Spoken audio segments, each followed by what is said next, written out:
Welcome back to our class. ఈ వీడియోలో మనం ఒక ప్రాబ్లం సాల్వ్ చేస్తున్నాము. State board of class 10th maths chapter 6 ప్రోగ్రెషన్స్లో నుంచి ఎక్సర్సైజ్ 6.2లో సెకండ్ బిట్లో ఉన్న ప్రాబ్లమ్ని సాల్వ్ చేస్తున్నాము. అయితే సెకండ్ బిట్లో సబ్ 2 ప్రాబ్లమ్స్ ఉన్నాయి. ప్రాబ్లం ఏంటి, సొల్యూషన్ ఏం రాయాలో ఒకసారి చూద్దాం. అయితే find the 30th term of the AP అన్నాడు. ఏపీ అంటే అర్థమెటిక్ ప్రోగ్రెషన్. 30th టర్మ్ని ఫైండ్ చేయమన్నాడు. And as well 11th term of the given AP. రెండు సెపరేట్గా ఏపీస్ ఇచ్చాడు.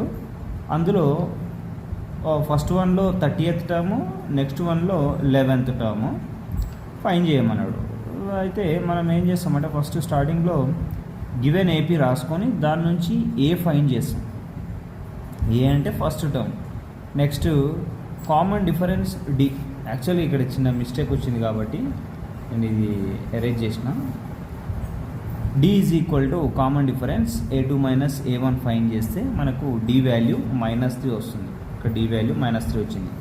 నెక్స్ట్ 30th టర్మ్ కావాలి కాబట్టి మనం A ప్లస్ 29D అవుతుంది. సో అది రాసుకున్నాము. రాసుకున్న తర్వాత ఏ వాల్యూ ఇక్కడ రాసినాం, డి వాల్యూ -3, ఈ 29 as it is రాసినాం.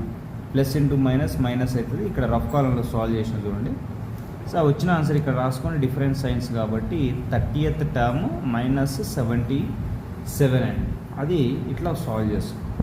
Important problem for 2 marks, లేదంటే కొన్నిసార్లు 4 మార్క్స్ కూడా అడుగుతాడు. ఇంతే, వెరీ సింపుల్.